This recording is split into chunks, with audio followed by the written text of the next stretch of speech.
अवांजी समातुन ताईं radio voice of Sindh London. आमी ॿुधी रहिया आहियो radio voice of Sindh London. अवांजी ख़िदमत में प्रोग्राम पेश कजे थो ख़बरुनि जी दुनिया। 27 मई 2026 अरबा जे ॾींहुं प्रोग्राम ख़बरुनि जी दुनिया साण करे आऊं अवांजी ख़िदमत में हाज़ुर आवां पंहिंजे मेज़बान हबीब लगारी। सभ खां पहिरियां पेश करियूं था ख़ासि ख़बरूं। सिंध लाइ जा खोड़ींदड़ सिंधी इनाम खंभिजी वियो। बलूचिस्तान में बि जबरी गुमशुदियूं ख़त्म न थियूं। औरत समेत 4 ॼणा खंभे गुम। नौशहर फ़िरोज़ समेत मुख़्तलिफ़ शहरनि में जबरी गुमशुदियुनि ख़िलाफ़ क़ौमी कारकुननि जा एहतिजाजी मुज़ाहिरा। सिंध में महांगाई, बदअमनी ऐं जबरी गुमशुदियुनि सबबि ईद जूं ख़ुशियूं अधूरियूं। इसराइल जा लिबनान ते हमला। अमेरिका पारां बि जंगबंदी जी भञकड़ी। ईरान चयो आहे त जंगबंदीअ जी भञकड़ी जो जवाबु ॾियण जो हक़ रखूं था। अयाज़ लतीफ़ परिजो पारां मेरठ जी लताड़ बंदि करण जो मुतालबो। सैदी मुसाणी में डॉक्टर जे कातिलनि जी गिरफ़्तारी लाइ एहतिजाज। जोही में पाणीअ जो बहिरान। रहवासी रस्तनि ते निकिरी आया, सख़्तु एहतिजाज। अवामी तहरीक पारां बरख़्स सियासतदान रसूल बख्श पलीजो जी वरसी जूं तयारियूं जारी। मुख़्तलिफ़ शख़्सियतनि खे दावतूं पिणु ॾिनियूं वियूं। हाणे पेश करियूं था तफ़सीली ख़बरूं। सिंध सभा जे सदर सिंध लाइ मुसलसल जा खोड़ींदड़ सिंधी इनाम खे जबरी तौरु खंभे गुम कयो वियो आहे। राति देरि सां कराची वारे घर में सिक्योरिटी अहलकारनि पारां चढ़ाई करे खेसि खंभे गुम कयो वियो आहे, जंहिंजो अञा ताईं पतो पइजी नाहे सघियो। जॾहिं त सिंधी इनाम जी जबरी गुमशुदगी ख़िलाफ़ मुख़्तलिफ़ शहरनि में एहतिजाजी मुज़ाहिरा पिणु कया विया। मीरपुर माथेलो प्रेस क्लब अॻियां सिंधी इरशाद जी अॻुवाणी में एहतिजाजी मुज़ाहिरो करे नारेबाज़ी कई वई। सिंध सभा जे सीनियर अॻुवाण हुसैन ॾाहिरी पारां खंभे गुम कयल सिंध सभा जे अॻुवाण सिंधी इनाम जी गुमशुदगी ख़िलाफ़ हिकु बैनर खणी कराची प्रेस क्लब अॻियां एहतिजाज कयो वियो। जॾहिं त सिंध सभा टंडो जाम पारां पिणु एहतिजाजी मुज़ाहिरो कयो वियो, जंहिंजी अॻुवाणी मियां शबीर सिंधी ऐं ॿिया करे रहिया हुआ। नौशहर फ़िरोज़ में सिंध सभा जे अॻुवाण इनाम सिंधीअ जी गिरफ़्तारी ऐं जबरी गुमशुदगियुनि ख़िलाफ़ प्रेस क्लब अॻियां अताउल्ला चांडियो, शरीफ़ चांडियो, माशूक चांडियो, अल्ताफ़ चांडियो, वहीद अली ऐं अज़ीज़ जी अॻुवाणी में एहतिजाजी मुज़ाहिरो कयो वियो। उन मौक़े ते अॻुवाणनि ख़िताब कंदे चयो त मोरो वाक़े में गिरफ़्तार माण्हुनि जी आज़ादी लाइ ईद जे ॾींहुं सिंध सभा अॻुवाण इनाम सिंधी जी अॻुवाणी में ॻोठ लगारी बजराणी खां मोरो प्रेस क्लब ताईं एहतिजाजी रैली जो प्रोग्राम तरतीब ॾिनो वियो हो, पर गुज़िरियल राति नामालूम पुलिस अमलदार इनाम सिंधी जे घर ते चढ़ाई करे खेसि खंभे खणी विया आहिनि। सिंध अंदरि लाक़ानूनियत वधी वई आहे। जबरी गुमशुदगियूं रोज़ जो मामूल बणिजी वियूं आहिनि। पुरअमन एहतिजाज करण बि ॾोह बणायो पियो वञे। अॻुवाणनि मुतालबो कयो त इनाम सिंधी खे फ़ौरी तौरु आज़ादु कयो वञे ऐं ॻोठ लगारी बजाराणी जे गिरफ़्तार असीरनि सां इंसाफ़ कयो वञे। सिंधी इनाम जी जबरी गुमशुदगी ख़िलाफ़ कराचीअ में पिणु एहतिजाजी मुज़ाहिरो कयो वियो। कराचीअ जे कोरंगी वारे इलाइक़े में शफ़ी दरवेश, राजा सिंधी, जानमुहम्मद माछी ऐं ॿियनि जी अॻुवाणी में एहतिजाजी मुज़ाहिरो करे सिंधी इनाम समेत समूरनि खंभे गुम कयल क़ौमी कारकुननि जी आज़ादी जो मुतालबो कयो वियो। सिंध ऐं बलूचिस्तान में जबरी गुमशुदगियुनि जो सिलसिलो ख़त्म थियण जो नालो ई नथो वठे। कराचीअ मां बलूचिस्तान सां वास्तो रखंदड़ औरत खे पिणु जबरी तौरु खंभे गुम कयो वियो आहे। कराची जे बल्दिया टाउन वारे इलाइक़े मां बलोच औरत खे जबरी तौरु खंभे गुम कयो वियो। बल्दिया टाउन वारे इलाइक़े में कार्रवाई करे हबीबा बलोच खे जबरी तौरु खंभे गुम कयो वियो आहे। वारसनि ॿुधायो त अहलकार बग़ैर कंहिं औरत अहलकार जे घर में दाख़िल थिया। मुतासिर औरत जे पुटु यासिर बलोच जो चवणु हो त मुंहिंजी अमड़ हबीबा पीरजान खे ज़ोरी खंभे खणी विया आहिनि। वारसनि मुतालबो कयो आहे त औरत खे फ़ौरी तौरु आज़ादु कयो वञे या कानून मूजिबि खेसि अदालत में पेश कयो वञे। लस ॿेले जे इलाइक़े विंदर में कार्रवाई करे टिनि ॼणनि खे जबरी तौरु खंभे गुम कयो वियो आहे, जिन जी सुञाणप नवीद अहमद, जावेद ऐं शहज़ाद तौरु थी आहे। वाज़े रहे त उन खां अॻु साॻे ख़ानदान मां रशीदा बीबी ऐं रहीम ज़हरी खे पिणु कोयटा मां जबरी तौरु खंभे गुम कयो वियो। बलूचिस्तान में जबरी गुमशुदगियुनि ख़िलाफ़ एहतिजाज जो सिलसिलो जारी आहे। कोयटा में voice for Baloch missing person जे चेयरमैन नसरुल्ला बलोच जी अॻुवाणी में कोयटा प्रेस क्लब अॻियां जबरी तौरु खंभे गुम कयल माण्हुनि जी आज़ादी लाइ एहतिजाज जारी रखियो वियो। नसरुल्ला बलोच जो चवणु हो त बलूचिस्तान में सालनि खां हज़ारे माण्हू रियासती फोर्सिस हथां जबरी गुमशुदगी जो शिकार बणिया आहिनि ऐं संदन ख़ानदान सालनि खां अज़ियत भरी ज़िंदगी गुज़ारे रहिया आहिनि। हुन चयो त ईद जे ॾींहुं एहतिजाज जो मक़सदु दुनिया खे बलूचिस्तान में जारी इंसानी हक़नि जे भंजकड़ियुनि ऐं जबरी गुमशुदगियुनि बाबति आगाह करणु आहे। ॿिए तरफ़ खोजदार में पिणु लापता माण्हुनि जे वारसनि एहतिजाजी रैली कढी, जॾहिं त अॼु ईद ॾिहाड़े पिणु शहीद अब्दुर्रज़ाक चौक ते एहतिजाजी मुज़ाहिरो पिणु कयो वेंदो। जबरी गुमशुदगियुनि ख़िलाफ़ एहतिजाज जो सिलसिलो जारी आहे। महांगाई, बेरोज़गारी, बदअमनी ऐं नौजवाननि जी जबरी गुमशुदगियुनि जे करे ईद जूं ख़ुशियूं बि अधूरियूं आहिनि। लाक़ानूनी सबबि को बि महफ़ूज़ नाहे रहियो। महांगाई वधण जे करे नौजवान मुश्किलातुनि जो शिकार आहिनि। इन सिलसिले में वॉइस ऑफ राणीपुर जे अॻुवान गाज़ी इमदाद लाड़क, सिंधियन नेशनल कांग्रेस जे मरकज़ी organiser Mohsin Solanki radio voice of Sindh London सां ॻाल्हाईंदे चयो त सिंध में लाक़ानूनी जो राज आहे, को बि महफ़ूज़ न आहे।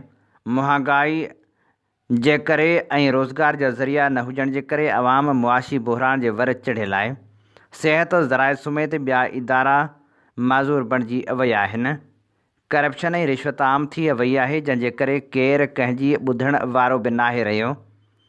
सिंधियन नेशनल कांग्रेस जे अॻुवान शाहिद अयूब कांधड़ो जो चवणु हो त मुंहिंजो बाबा मोहम्मद अयूब कांधड़ो खे जबरी तौरु गुम थिए 10 साल गुज़री चुका आहिनि, जंहिंजो को बि ॾस पतो न आहे, जंहिंजे करे घर में बाबा जे न हुजण जे करे ईद जूं ख़ुशियूं बि नाहिनि ईंदियूं। जसकम आरिसर ज़िले खैरपुर जे नायब सदर डॉक्टर नज़ीर खोखर, जनरल सेक्रेटरी इम्तियाज़ माची, ख़ज़ानची साजिद मंगरियो ऐं ॿियनि जो चवणु हो त सिंध मथां जबर आहे, आवाम खे को बि रिलीफ न पियो मिले। सिंधु दरिया जे पाणी ते धाड़ो हयो पियो वञे। सिंध जी ज़मीन जी वालार कई पई वञे, जंहिं सबबि सिंधियुनि खे अक़लियत में तब्दील करण जी साज़िश कई पई वञे। सिंधियुनि खे पंहिंजे हक़नि लाइ सुजाॻ थियणो पवंदो।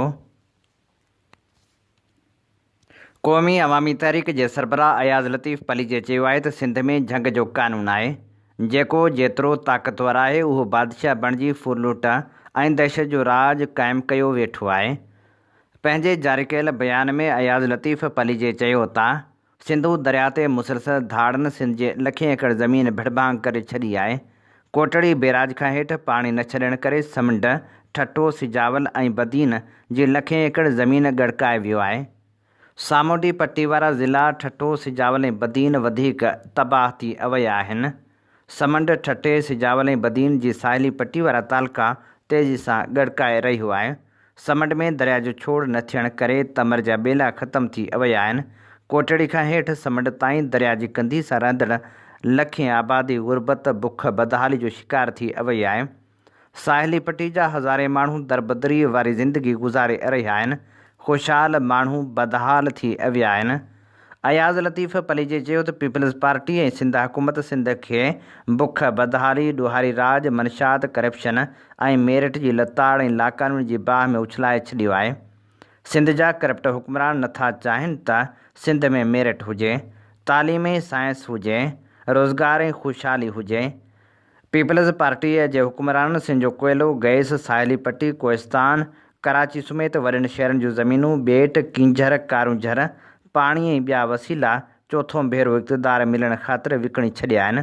अयाज़ लतीफ़ पलीजे चयो त महांगाई वसीले अवाम जो मुआशी क़त्ल कयो पियो वञे। सिंध हुकूमत जा समूरा खाता अवाम आज़ार बणिजी विया आहिनि। पीपल्स पार्टी हुकूमत सिंध में तालीम, सिहत, रोज़गार, ज़राइत, सनत, IT, टेक्नोलॉजी ख़ुशहाली ॾियण बदिरां सिंध जे माण्हुनि खे पहिनूं फ़क़ीर जो लश्कर बणाए छॾियो आहे। सिंधी माण्हुनि में पंहिंजनि बुनियादी हक़नि लाइ सियासी मज़ाहिमत पैदा थियण जी ज़रूरत बि नाहे। हुन मुतालबो कयो त फ़ौरी तौर ते मेरिट जी लताड़ वारो सिलसिलो बंदि कयो वञे। इसराइल जा लिबनान ते हमला तेज़ थी विया आहिनि, जॾहिं त हिज़बुल्लाह जो मज़ाहिमत जारी रखण जो ऐलान कयो वियो आहे। ॾखण लिबनान ऐं वादी बका जे शहरनि ऐं ॻोठनि में इसराइली फ़िज़ाई हमलनि में शिदत अची वई आहे। जॾहिं इसराइली वज़ीर अज़म नेतनयाहू ऐलान कयो त हुन इसराइली फ़ौज खे लिबनान में कार्रवायूं वधाइण जो हुकुम ॾिनो आहे त जीअं हिज़बुल्लाह खे कुचलियो वञे। उन्हनि बयाननि खां पोइ बेरूत जे ॾाखिणियुनि इलाइक़नि में वॾे पैमाने ते माण्हुनि लड़पलाइण शुरू कई, छाकाणि त माण्हुनि खे ख़दशो हो त उहे इलाइक़ा निशानो बणाया वेंदा। ॿिए तरफ़ हिज़बुल्लाह जा वेढ़ाक कब्ज़े हेठि लिबनानी इलाइक़नि ऐं उत्तर इसराइल में इसराइली फ़ौजी हंधनि ते हमला जारी रखियो वेठा आहिनि, जिन खे हिज़बुल्लाह लिबनान ते जारी इसराइली हमलनि जो रद्दअमल करार ॾिनो पियो वञे। हिज़बुल्लाह पंहिंजे बयान में लिबनानी आइन जी सदीअ वारी तक़रीब जे मौक़े ते ताइफ़ मुआहिदे खां पोइ तरमीम थियल आइन खे मुल्क जे तकरारनि जे हल ऐं रियासती मामलनि जे इंतज़ाम लाइ बुनियादी दस्तावेज़ करार ॾिनो। लिबनानी ख़ाबरू इदारे मूजिबि तनज़ीम विरासत, वफ़ाक़ियत ऐं आबादकारी जे मनसूबनि खे रद्द कंदे चयो त उहे लिबनान जे इतिहाद ऐं आइन जे रूह जे ख़िलाफ़ आहिनि ऐं मुल्क जे लाइ तकरार जो ज़रियो बणिजनि पिया।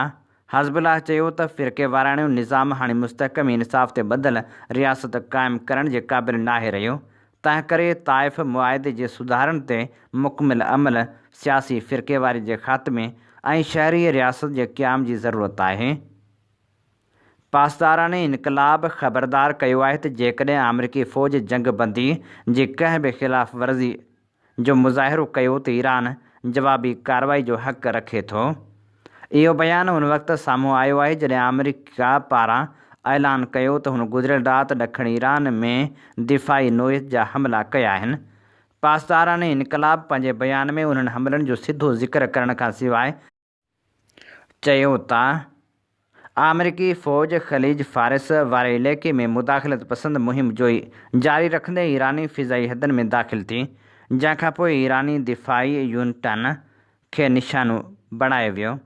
पासदाराने मूजिबि हिकु ड्रोन ऐं हिकु जंगी जहाज़ ते बि फायरिंग कई वई, जंहिं बाद उहे पुठिते हटी इलाइक़ाई पाणी खां ॿाहिरि निकिरी विया।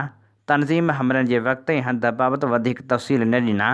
उन खां अॻु अमरीकी फ़ौज चयो हो त हुन ॾखण ईरान में ईरानी मिज़ाइल साइटुनि ऐं उन्हनि ॿेड़ियुनि खे निशानो बणायो जेके बारूदी सुरंगूं विछाइण जी कोशिशि करे रहियूं हुयूं। अमरीकी बयान मूजिबि उहे हमला पंहिंजे दिफ़ा लाइ कया विया ऐं मक़सदु अमरीकी फ़ौज खे ईरानी ख़तरनि खां बचाइणु हो। ईरानी मीडिया ॿुधायो त बंदर अब्बास ऐं उन जे हवाई अॾे भरिसां धमाकनि जा आवाज़ ॿुधा विया। ईरान ऐं अमेरिका विच में कामयाबु ॻाल्हियुनि जे उमेदनि सबबि घटि थींदड़ तेल जूं क़ीमतूं हाणे ॿीहर वधणु लॻियूं आहिनि। तंहिं हूंदे बि अमरीकी परॾेही वज़ीर मार्को रूबियो चयो आहे त ईरान ऐं अमेरिका विच में मुआहिदो अञा बि मुमकिन आहे। ईरानी सदर चयो आहे त ईरान जंग जे ख़ात्मे लाइ हिकु बावकार फ्रेमवर्क तयारु करण लाइ तयारु आहे। ईरानी सरकारी ख़बरू इदारे मूजिबि ईरानी सदर क़तर जे अमन लाइ तमीरी किरदार ऐं हिमायत ते शुक्रियो अदा कयो। सदर चयो त ईरान हमेशह सिफ़ारतकारी जे उसूलनि ऐं मुआहिदनि जे रूह जो एतिराम कयो आहे। हुन वधीक चयो त हाणे वक़्तु अची वियो आहे त ॿी धुर बि पंहिंजे कौल ऐं अमल सां आलमी वाइदे जो एतिराम करे। कम्युनिस्ट पार्टी ऑफ पाकिस्तान जे अॻुवाण कामरेड इमदाद काज़ी कोयटा में थियल बम धमाके वारे वाक़े ते अफ़सोस जो इज़हार कंदे चयो आहे त दर्जने औरतुनि, मासूम ॿारनि ऐं पुरअमन शहरियुनि जे मारिजण वारो वाक़ियो इंतिहाई दिलि ॾारींदड़ ऐं सख़्तु मज़मत जोॻो आहे। जारी कयल बयान में हुन चयो आहे त हुक्मरान जा रस्मी जुमिला अहसास खां ख़ाली बयान, मज़मत, ताज़ियत ऐं हमदर्दी जा रिवायती ऐलान हाणे बेमाना बणिजी चुका आहिनि। असल सवाल इहो आहे त मुल्क जे हालतुनि खे हिन ख़तरनाक मोड़ ताईं पहुचाइण जा सबब कहिड़ा आहिनि ऐं उनजा ज़िम्मेवार केरु आहिनि। कामरेड इमदाद काज़ी चयो त ग़ैर लाॻापियल रियासती इदारनि जी क़यादत तरफ़ां मुसलसल मुदाख़लत, ग़ैर नुमाइंदा असेंबलियूं, कठपुतली हुक्मरान, इस्तिहसाल, हक़ तलफ़ियूं, रियासती जबर ऐं अवाम दोस्त जमहूरी क़ुवतनि जी राह में रुकावटूं पैदा करण सबबि अॼु समय बेगुनाह ख़ानदान तकलीफ़ूं भोॻे रहिया आहिनि। पंहिंजे जारी कयल बयान में कामरेड इमदाद चयो त हिक पासे हुक्मरान पाण परॾेही मुदाख़िलत जो एतिराफ़ कनि था, जॾहिं त ॿिए पासे जमहूरी पुरअमन ऐं आइनी जदोजहद कंदड़ सियासी क़ुवतनि खे बर्दाश्त नथो कयो वञे, जंहिंसां समाज खे ग़लति रुख ॾांहुं धिकियो पियो वञे। कामरेड जो वधीक चवणु हो त नफ़रत हमेशह नफ़रत खे जनम ॾिए थी ऐं तशदुद जो नतीजो वरी जवाबी तशदुद जी सूरत में निकिरे थो। कामरेड इमदाद काज़ी हुकूमत खां मुतालबो कयो त कोयटा वाक़े में फ़ौत थियल औरतुनि, ॿारनि ऐं ॿियनि पुरअमन शहरनि जे वारसनि जी हर मुमकिन मदद, दिलजोई ऐं सहायता खे यकीनी बणायो वञे। अवामी तहरीक जे सरबराह ऐं बरख सियासतदान रसूल बख्श पलीजे जी 8वीं वरसी जी तयारी जारी आहे। इन सिलसिले में मुख़्तलिफ़ अॻवाननि खे दावतूं ॾिनियूं पियूं वञनि। जाती चौक ते अवामी तहरीक जे सीनियर नायब सदर नूर अहमद कात्यार, मरकज़ी राबता सेक्रेटरी लाल जरवार, ज़िले सिजावल जे सदर अज़ीज़ मेमण, अल्लाह बचायो ॾेथू अमीन ज़ौर, अज़ीज़ बायतार, गुल मिठू मालियो ऐं ॿियनि अॻवाननि ऐं कारकुननि पारां हैंडबिल विरहाए अवाम खे वरसी जे जलसे में शिरकत जी दावत ॾिनी वई। 7 जून ते जुंगशाही में अवामी तहरीक तरफ़ां जलसो करे पंहिंजे क़ाइद खे भेटा पेश कई वेंदी। अॻवाननि जाती चौक ऐं भरपासे जे मार्केटनि, दुकाननि, होटलनि, ट्रांसपोर्ट अॾनि ऐं मुख़्तलिफ़ अवामी हंधनि ते हैंडबिल विरहाए शहरियुनि, हारियुनि, मज़दूरनि, शागिर्दनि, उस्तादनि, वापारियुनि ऐं नौजवाननि खे रसूल बख्श पलीजे जे सियासी, इल्मी ऐं फ़िक्री ख़िदमतनि बाबति आगाही ॾिनी ऐं खेनि वरसी जी तक़रीब में शिरकत जी दावत ॾिनी। उन मौक़े ते अॻवाननि चयो त रसूल बख्श पलीजे पंहिंजी सॼी ज़िंदगी सिंध जे हक़नि लाइ जदोजहद कई। हुन औरतुनि जी आज़ादी लाइ जाग खोड़ियो। रसूल बख्श पलीजो सिंधी क़ौम जो वकील हो। हुन सिंध जी तालीम, डेमोग्राफ़ी, वसीलनि, सिंधु दरिया जे तहफ़ुज़ ऐं औरतुनि, हारियुनि ऐं मज़दूरनि जे हक़नि जी हासिलात लाइ जदोजहद कई। ॿिए पासे सिंधियाणी तहरीक जी मरकज़ी अॻवान शमशाद बपड़, पारस भट्टी ऐं अवामी तहरीक जी मरकज़ी अॻवान एडवोकेट सरवाण जतोई सखर ज़िले जे मुख़्तलिफ़ इलाइक़नि जो दौरो करे इलाइक़े वासियुनि खे वरसी में शिरकत जी दावत पिणु ॾिनी। जोही में पाणी जो बहिरान शिदत इख़्तियार करे वियो आहे, जंहिंजे करे रहवासी पीअण जे पाणी लाइ परेशान आहिनि। रहवासियुनि पारां पीअण जे पाणी जी खोड़ ख़िलाफ़ एहतिजाजी मुज़ाहिरो करे सख़्त नारेबाज़ी कई वई।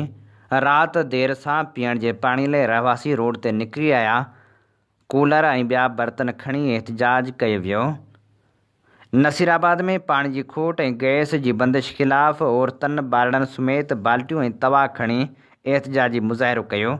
कामरेड आबदा चन्ना, मेहरुनिसा ऐं ॿियनि जी अॻवानी में एहतिजाजी रैली कढी वई। एहतिजाजी रैली में मुख़्तलिफ़ तनज़ीमनि जा अॻवान ऐं शहरी वॾे अंग में शरीक थिया। उन मौक़े ते मुज़ाहिरीन चयो त नूनारी मोहल्ले समेत सॼे शहर में पाणी अणलभ थी वियो आहे। वाटर सप्लाई स्कीम नाकारा बणियल आहे, जॾहिं त गैस जी बंदिश बरक़रार आहे। ईद जे मौक़े ते बि पाणी ऐं गैस जी सहूलियत खां महरूम बणियल आहियूं। हुननि मुतालबो कयो त नोटिस वठी मसइलो हल कयो वञे। इस्लामकोट में सिंध पुलिस जी भर्ती दौरान समूरा मरहला पास कंदड़ थर जे नौजवाननि पारां ऑफर आर्डर जारी न थियण ख़िलाफ़ इस्लामकोट प्रेस क्लब अॻियां एहतिजाजी मुज़ाहिरो कयो वियो। एहतिजाज जी अॻवानी ताहिर मोहम्मद जंझी, ख़ालिक ॾीनू, मुश्ताक ओठो, परवेज़, वाहिद अली, अब्दुर्रहमान ऐं ॿिया करे रहिया हुआ। उन मौक़े ते हुननि चयो त 2024 में सिंध पुलिस जी भर्ती लाइ टेस्ट, इंटरव्यू, मेडिकल, रनिंग ऐं ॿिया समूरा मरहला मेरिट ते मुकमिल कया, पर 2 साल गुज़रण बावजूदि अञा ताईं ऑफर आर्डर नथा ॾिना वञनि। हुननि इल्ज़ाम हयो त सिंध जे ॿियनि ज़िलनि सां वास्तो रखंदड़ उमेदवारनि खे नौकरियुनि जा आर्डर बि जारी थी विया आहिनि, जॾहिं त थर जे नौजवाननि खे मुसलसल नज़रअंदाज़ कयो पियो वञे, जंहिंजे करे मुतासिर नौजवाननि में सख़्त बेचैनी ऐं मायूसी पखिड़ियल आहे। एहतिजाज कंदड़नि वधीक चयो त असीं पंहिंजे हक़ लाइ पुरअमन एहतिजाज करे रहिया आहियूं। असांजी जदोजहद जारी रहंदी। नवकोट डीपलो वाया खरड़ाह रोड ते थर जी वारी जमा थियण सबबि रोड गुज़िरियल 12 कलाकनि खां बंदि हुजण ख़िलाफ़ नौजवान इतिहाद पारां नवकोट में एहतिजाजी मुज़ाहिरो कयो वियो। उन मौक़े ते डॉक्टर ग़ुलामुल्लाह बच्चाणी, फ़हीम सिंधी, हनीफ़ सिंधी, ख़ान गफ़ार ऐं ॿियनि चयो त नौकोट खां लीपलो वेंदड़ मेन रोड ते वारी अचणु सबबि आमदरफ़्त मुकमिल तौरु मुअतल थी वई आहे, जंहिंजे करे केतिरनि ई इलाइक़नि जो राबितो कटिजी वियो आहे। हुननि मुतालबो कयो त रोड जी सफ़ाई लाइ क़दम खंया वञनि। राधण वासी डॉक्टर सफदर हुसैन राजपूत जे कातिलनि जी गिरफ़्तारी लाइ नवगोठ शहरी इतिहाद जे सॾ ते बाईपास ते एहतिजाजी मुज़ाहिरो कयो वियो। बाईपास खां दरगाह सादी मुसाणी ते एहतिजाजी रैली पिणु कढी वई। रैली ऐं मुज़ाहिरे में शरीक माण्हुनि हथनि में प्ले कार्ड ऐं बैनर खणी कातिलनि जी फौरी गिरफ़्तारी लाइ ज़ोरदार नारेबाज़ी कई। उन मौक़े ते मुज़ाहिरीन जो चवणु हो त इंसाफ़ में देरि कंहिं बि सूरत में बर्दाश्त न कई वेंदी।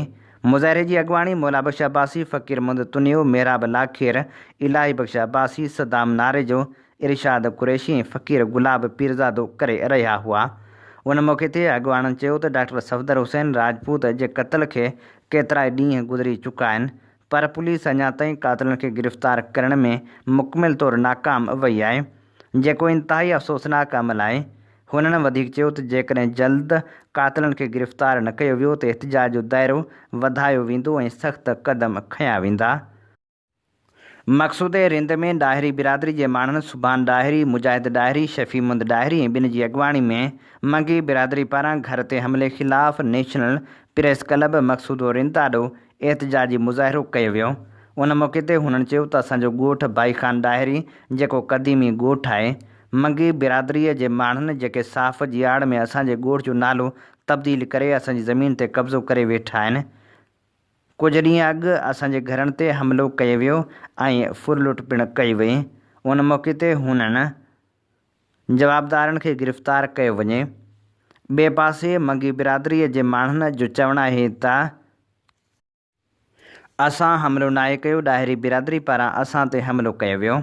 लाड़काणे शहर जे OPF कॉलोनी वारे इलाइक़े जी रहवासण पीरसन माज़ूर बेवा औरत पंहिंजे पोटे सां गॾिजी सरकारी ख़र्च ते इलाज ऐं माली सहायता लाइ प्रेस क्लब अॻियां एहतिजाज कयो। उन मौक़े ते पीरसन बेवा औरत साहिबा ख़ातून शर पंहिंजे पोटे आसिफ़ शर सां गॾिजी दाहींदे चयो त साल अॻु किरण जे करे हिकु जंग भॼी पई। इलाज ते घर जो अल तल विकिणी छॾियो, पर उन बावजूदि ठीकु न आहियां थिए। जॾहिं त मुंहिंजो हिकु पुटु सऊदी अरब में रोज़गार जे सिलसिले में वियल आहे, जेको पिणु इलाज नथो कराए, जंहिं करे आउं माज़ूर लाचार थी बीमारी जे बिस्तरे ते पई आहियां। समूरा घर भाती बुखूं काटण ते मजबूर आहिनि। हुन हुकूमत खे अपील कई त सरकारी ख़र्च ते इलाज कराए माली सहायता कई वञे। टंडो मोहम्मद ख़ान जे ॻोठु मोहम्मद उमर लगारी जे रहवासियुनि सरदार लगारी, अमीर अली, ग़ुलाम महिउद्दीन, रज़ाक लगारी ऐं ॿियनि टंडो मोहम्मद ख़ान प्रेस क्लब पहुची एहतिजाज कंदे दाहियो त असां सभिनी जी ॻलियल ज़रई ज़मीन आहे जंहिं ते कब्ज़ो कयो पियो वञे। हुननि मुतालबो कयो त फ़ौरी तौर ते ज़रई ज़मीन तां कब्ज़ो ख़तमु करायो वञे।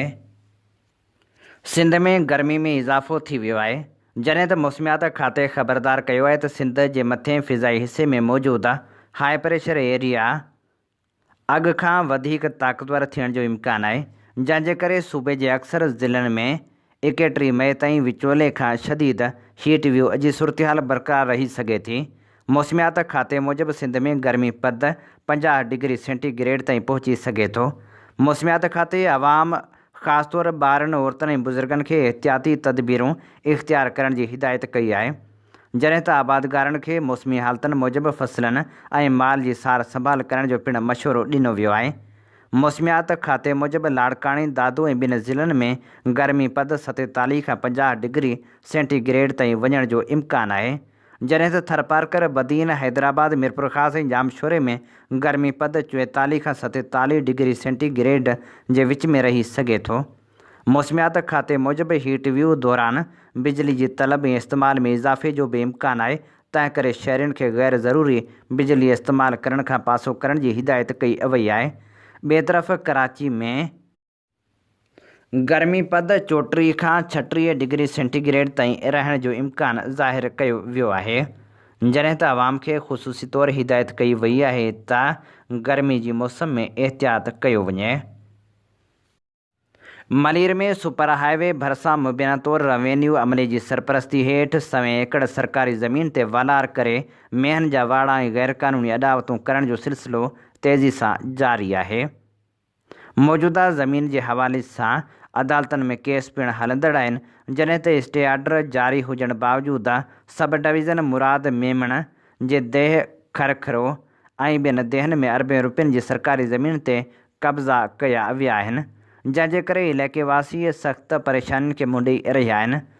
इलाइक़े वासियुनि जो चवणु आहे त रेवेन्यू खाते ऐं मक़ामी पुलिस जे मुबैना मिली भगत खां सवाइ अहिड़े वॾे पैमाने ते कब्ज़ा मुमकिन ई न आहिनि। Larkana cooperative housing society limited action committee पारां एहतजाज जो सिलसिलो जारी आहे। 30 सालनि खां वकील बिरादरी मालिकाणे हक़नि खां महरूम हुजण जो बि इंकशाफ़ साम्हूं आयो आहे।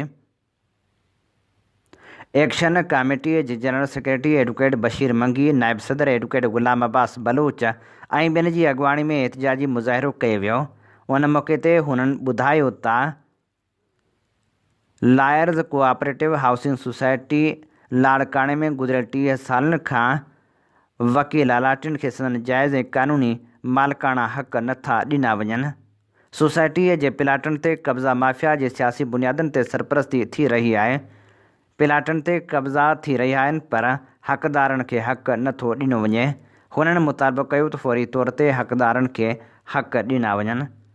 थरकोल मुतासिर ॻोठनि जा रहवासी मुसलसल जदोजहद जारी रखियो पिया अचनि। IUCN इदारे ख़िलाफ़ मिठी में बि एहतजाज कयो वियो। मुख़्तलिफ़ ॻोठनि जे रहवासियुनि दीदार भील ऐं ॿियनि जी अॻुवाणी में एहतजाजी मुज़ाहिरो कंदे चयो त मुसलसल माहौलियात दुश्मन क़दम खंया पिया वञनि। इलाइक़े वासियुनि खे दरबदर कयो वियो आहे पर केर बि नोटिस वठण ऐं इंसाफ़ ॾियारण लाइ तयारु नाहे। हुननि मुतालबो कयो त नाइंसाफ़ियुनि जो नोटिस वरितो वञे। मोरे में शहर अंदरि वधंदड़ बदअमनी ख़िलाफ़ मोरो शहर जे सियासी समाजी कोमप्रस्त अॻुवाननि पारां एहतजाजी मुज़ाहिरो ॿिए ॾींहुं बि जारी रखियो वियो। यासीन सुमरो, अब्दुल मालिक अबड़ो, ग़ुलाम फरीद कलोड़ो, आरिफ दल, अब्दुल हमीद पहवर, कामरान चांडियो ऐं ॿियनि जी अॻुवाणी में एहतजाजी मुज़ाहिरो कयो वियो। उन मौक़े ते अॻुवाननि चयो त मोरो शहर अंदरि बदअमनी सबबि को बि शहरी महफ़ूज़ न आहे। हर रोज़ु चोरियूं फुरूं थियनि थियूं, जंहिंजे करे शहरी ग़ैर महफ़ूज़ बणिजी विया आहिनि। हुननि मुतालबो कयो त फुर वाक़िअनि खे रोकण लाइ फ़ौरी तौर क़दम खंया वञनि। शहदादपुर में जसकम बशीर ख़ान कुरैशीअ जे मरकज़ी सॾ ते शहीद नसरुल्ला गॾाणी जा क़ातिल गिरफ़्तार न थियण पुलिस जे ॾाढ जबर ख़िलाफ़ शहदादपुर प्रेस क्लब साम्हूं एहतजाजी मुज़ाहिरो कयो वियो, जंहिंजी अॻुवाणी मोहम्मद अली खोसो, हबीब कलोई, सुल्तान मरी, सजाद सिंधी, सुधीर कलोई ऐं ॿिया करे रहिया हुआ। उन मौक़े ते अॻुवाननि चयो त शहीद नसरुल्ला गॾाणी जे क़ातिलनि खे गिरफ़्तार करे सख़्तु सज़ा ॾिनी वञे। क़ौमी कारकुननि ख़िलाफ़ अण ऐलानियल ऑपरेशन बंदि कयो वञे। क़ौमी क़यादत जी रस्ता रोक बंदि कई वञे। ख़ासि तौरु PP हुक्मरान ॿुधाइनि त हू आकाउनि खे ख़ुशि करण लाइ सिंधियुनि ते केसिताईं ज़ुल्म कंदा रहंदा। हुननि चयो त जेकॾहिं क़ौमी कारकुननि ख़िलाफ़ ऑपरेशन बंदि न कयो वियो त असीं पंजाब वेंदड़ रस्ता बंदि करे छॾींदासीं। हुननि मुतालबो कयो त शहीद नसरुल्ला गॾाणी जे क़त्ल में मुलविस हथनि खे वाइखो करे क़त्ल में मुलविस क़ातिलनि खे सख़्तु सज़ा ॾिनी वञे। बाकराणी में रहवासी जो ख़ानगी बैंक जे ATM मां जाली नोट निकिरण ख़िलाफ़ एहतजाज। बाकराणी जे रहवासी ज़ाहिद हुसैन जांवरी एहतजाज कंदे चयो त मूं ATM मां रक़म कढाई त 5000 रुपयनि जो नोट जाली निकितो। बैंक अमले खे आगाह कयो आहे पर बैंक अमलो मसइलो हल करण लाइ तयारु नाहे।